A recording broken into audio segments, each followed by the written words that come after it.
Ele me traiu no nosso aniversário. Hoje sou empresária e casei com o ex-chefe dele. Existem datas que a gente guarda com carinho e outras que ficam marcadas por dor. No dia em que eu achei que ia comemorar o amor da minha vida, eu descobri a maior traição que já vivi. Mas, se eu soubesse que aquela noite ia mudar minha vida para melhor, talvez tivesse agradecido desde o início. Meu nome é Carolina, e antes de tudo, você precisa saber que eu conheci a Bruna desde os nossos 7 anos de idade.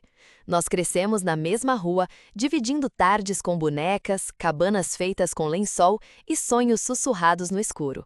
No ensino fundamental, ela era a primeira a me defender quando os meninos zombavam da minha voz. Eu tinha a voz mais fina da sala, e alguns garotos imitavam minha fala toda vez que eu levantava a mão. Me chamavam de passarinho gago, riam quando eu lia em voz alta. Bruna sempre batia de frente. Teve uma vez que ela se levantou no meio da aula e gritou: "Se algum de vocês tivessem metade da coragem dela, talvez soubessem o que é ser inteligente de verdade."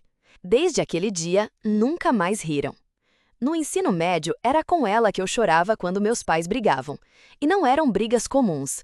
Meu pai chegava tarde, sempre com cheiro de bebida, e qualquer palavra da minha mãe virava motivo para grito.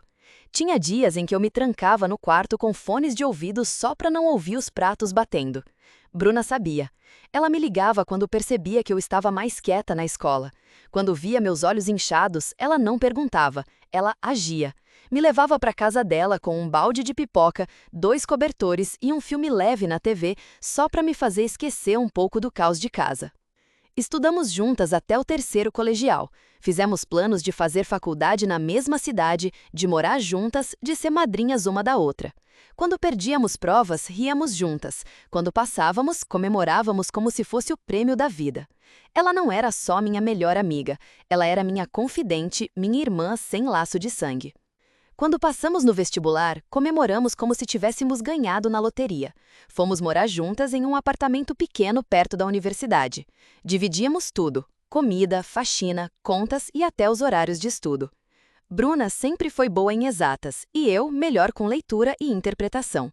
Então ela me ajudava com matemática e eu com as redações. A gente se cobrava, se incentivava. Quando uma queria desistir, a outra puxava de volta. Foram anos de parceria sincera, de amizade que parecia inquebrável.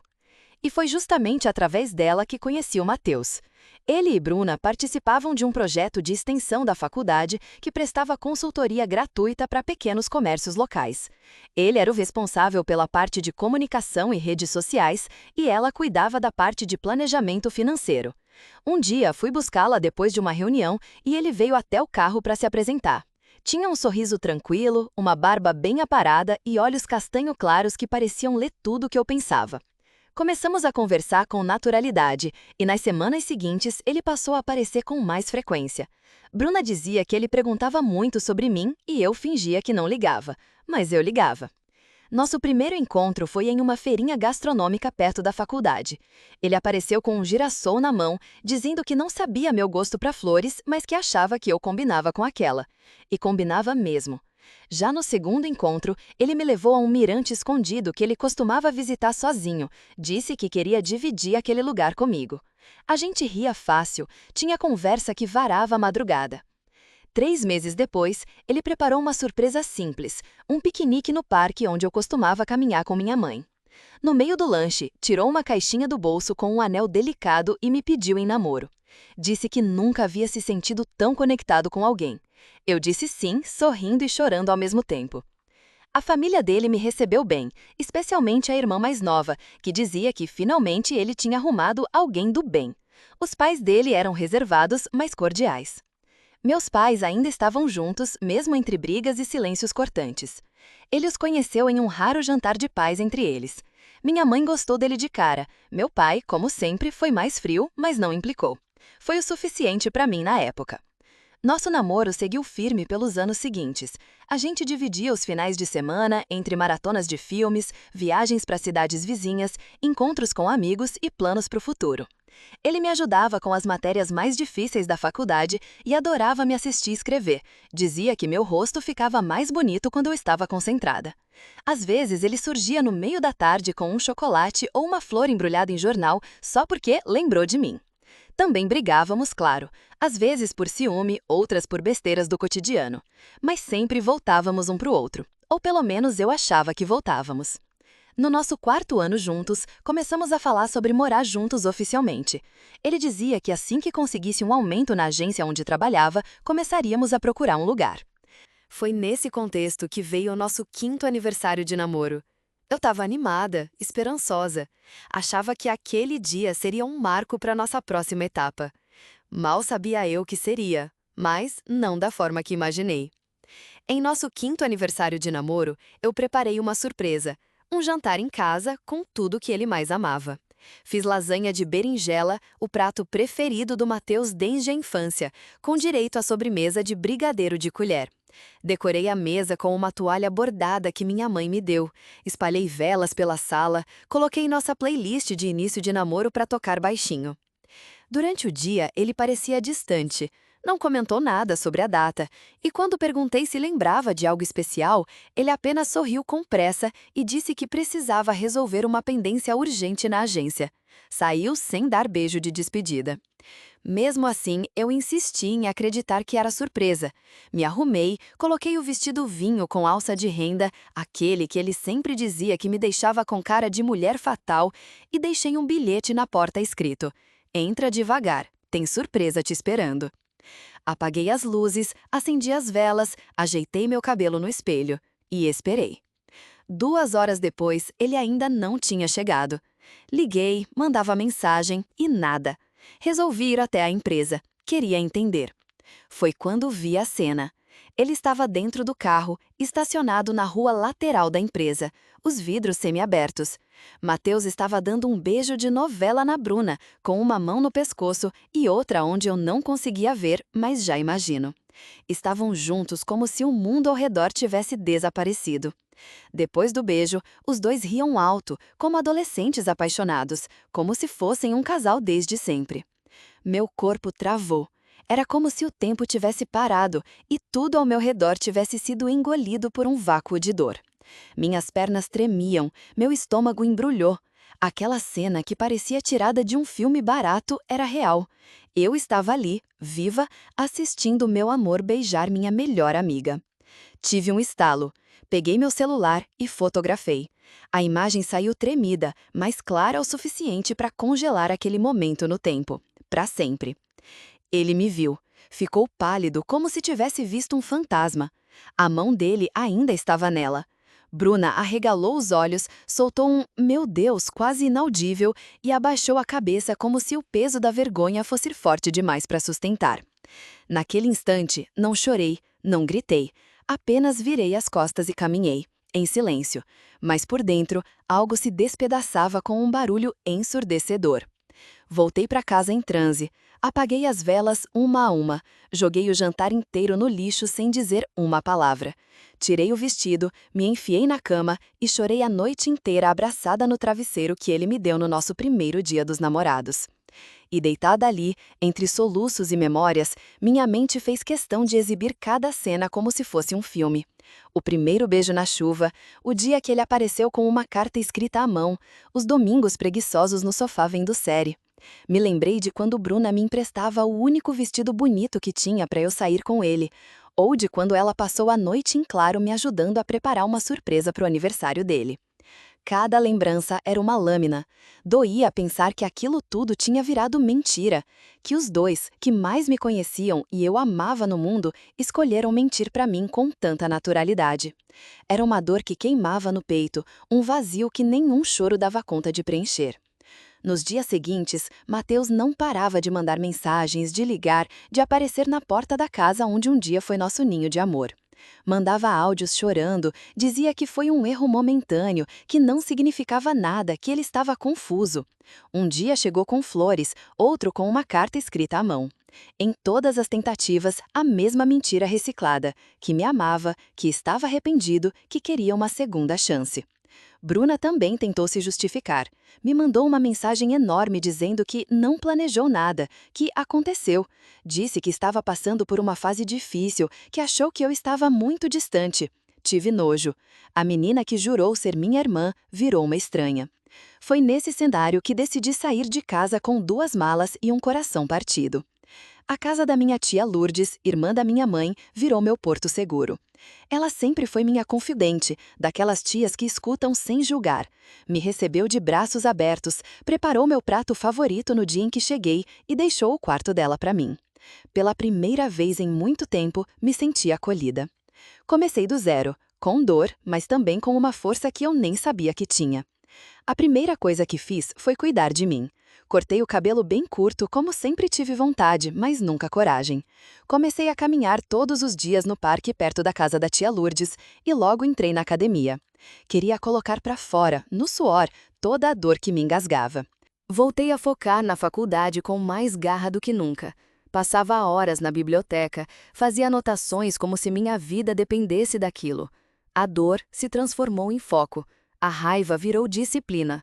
Passei a vestir roupas que me faziam sentir bonita, não para agradar ninguém, mas porque eu queria me reconhecer de novo no espelho. Não foi fácil. Tive crises de choro no banho, noites em claro. Mas, aos poucos, fui me reconstruindo. E senti que minha vida estava nas minhas mãos. Buscando emprego, consegui uma vaga como assistente administrativa em uma pequena agência de redação e conteúdo digital. No começo, eu cuidava apenas das planilhas e organização de arquivos, mas sempre que podia, me oferecia para revisar os textos ou sugerir novos temas. Meu talento com a escrita logo chamou a atenção de Cleide, uma das redatoras, que me incentivou a fazer cursos de storytelling, copywriting e escrita persuasiva. Comecei a estudar à noite, aos fins de semana e aplicava tudo no dia seguinte. Em pouco tempo, passei a revisar os materiais da equipe, depois fui promovida a analista de conteúdo. Participei de projetos importantes com grandes clientes, como a rede de escolas Horizonte Futuro, a startup EduMais e a plataforma de ensino Aprenda Já. Em um dos jobs mais marcantes, reestruturei toda a comunicação escrita de um portal educacional e aumentamos o tempo de permanência dos usuários em 40% em 3 meses. Também assumi a liderança na organização de uma campanha de lançamento que gerou o dobro do engajamento previsto. Isso chamou a atenção da diretoria. Passei a ser chamada para reuniões estratégicas, a sugerir pautas, a orientar estágios. Foi ali que minha voz começou a ter peso. Foi ali que, enfim, enxergaram o meu valor. Um dos fundadores da agência, Lucas, que sempre acompanhava meu crescimento em silêncio, me chamou para uma conversa. Disse que queria abrir uma nova empresa, com foco em soluções digitais para a educação e que precisava de alguém com visão e sensibilidade de conteúdo para ser sócia. Eu aceitei, pela primeira vez, não como funcionária, mas como dona da minha própria história. 3 anos depois, após muito trabalho, nossa empresa, chamada Lumina EdTech, se tornou referência nacional em conteúdo digital para a educação. Tínhamos fechado contratos com redes de ensino, universidades e até com o Ministério da Educação. Eu havia sido capa de uma revista setorial e palestrado no maior evento de tecnologia educacional do país. Foi nesse contexto que recebi o convite para participar de uma reunião estratégica com a equipe da Vision Data, uma empresa consolidada no mercado de soluções corporativas que buscava integrar conteúdo educacional em suas plataformas de treinamento. Cheguei na sede da Vision Data com minha equipe e fui apresentada aos executivos da antiga firma onde Matheus trabalhava. E lá estava ele, sentado na ponta da mesa, mas tão diferente do homem que conheci. Os cabelos antes bem cortados estavam desgrenhados, as olheiras profundas, a barba mal feita, a camisa amassada. Tinha um ar cansado, como quem perdeu não apenas o sono, mas também o rumo. Quando me viu, abaixou o olhar imediatamente. Era como se a presença dele encolhesse na cadeira. Cumprimentei todos com educação, inclusive ele, sem desviar o olhar. Por dentro, eu estava em paz.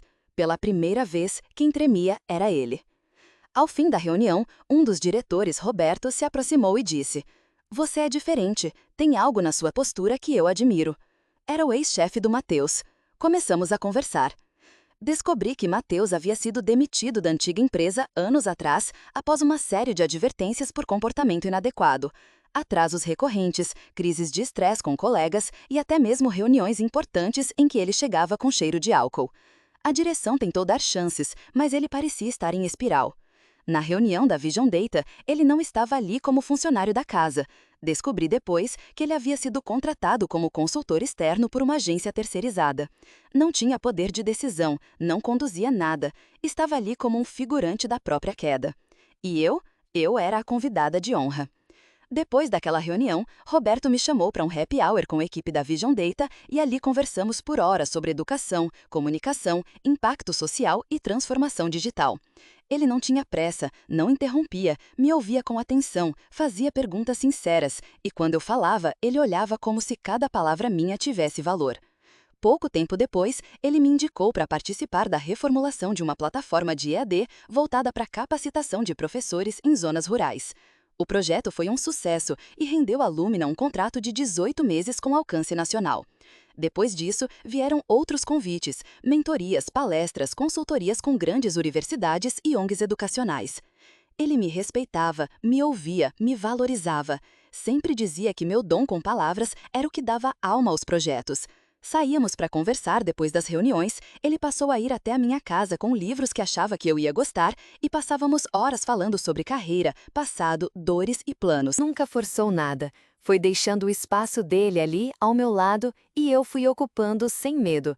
Pela primeira vez, sem medo. Com o tempo, o profissional virou pessoal, e não foi de uma hora para outra. Comecei a perceber quando ele passou a perguntar mais sobre mim do que sobre os projetos, quando ele lembrava de detalhes que nem eu lembrava que tinha dito, quando me enviou um texto com um bilhete escrito: "Isso me fez pensar em você." Numa dessas noites de conversa longa, ele me olhou diferente. Não era um olhar de admiração profissional, era cuidado, carinho. Saímos para jantar em um restaurante pequeno que ele disse que lembrava minha energia, simples, mas cheio de conteúdo. E ali, com as luzes baixas e um jazz suave no fundo, percebi que meu coração não tremia de medo, tremia de começo. Ele sabia da minha história, das dores, das quedas, dos silêncios, e sempre dizia: "Aquele cara perdeu um diamante, e eu não vou cometer o mesmo erro." Hoje, sou empresária, continuo sendo sócia majoritária da Lumina EdTech, a empresa que ajudei a fundar, mas também abrimos uma nova empresa juntos, a Nova Trajetória, uma plataforma que une educação emocional, escrita terapêutica e desenvolvimento de carreira. Surgiu de uma ideia nossa numa conversa noturna, quando percebemos como nossas trajetórias se cruzavam pela dor e pela vontade de transformar. Roberto me pediu em casamento durante uma palestra nossa em conjunto, em um evento de liderança feminina. Quando terminei minha fala, ele subiu no palco, disse que queria continuar sendo meu parceiro nos projetos e na vida e se ajoelhou diante de uma plateia emocionada. Nos casamos em uma cerimônia discreta, ao ar livre, com poucas pessoas e muitos significados. A lua de mel foi em Lisboa, cidade que sempre sonhei conhecer. Caminhamos por ruelas antigas, comemos pastel de nata na beira do Tejo e brindamos ao recomeço. Hoje, eu acordo leve. Tenho ao meu lado um homem que me enxerga, me escuta e me escolhe todos os dias. Depois de tudo que vivi, finalmente sei. Amor de verdade é aquele que não te diminui, é aquele que te amplia. Enquanto isso, Mateus continua na mesma. Vive mudando de emprego, pulando de projeto em projeto sem consistência. Até tentou me adicionar nas redes sociais e pedir emprego. Bloqueado. Bruna, por outro lado, reapareceu um ano depois do meu casamento. Me encontrou em um evento de comunicação onde eu era uma das palestrantes. Esperou eu descer do palco e veio com aquele sorriso amarelo que já não me enganava mais. Disse que tinha mudado, que estava em terapia, que entendia agora o que havia feito, que sentia minha falta. Eu ouvi, por educação, mas respondi com a mesma firmeza que conquistei ao longo dos anos. Espero que você esteja bem, mas não existe espaço na minha vida para quem me quebrou de forma tão consciente. Ela não respondeu, abaixou a cabeça e saiu do auditório. E eu fiquei, aplaudida, cercada de mulheres que queriam ouvir minha história. Dessa vez, quem foi embora em silêncio foi ela. A dor da traição foi o empurrão que eu precisava para sair de um ciclo e descobrir meu verdadeiro brilho. Nem toda perda é derrota, às vezes é livramento.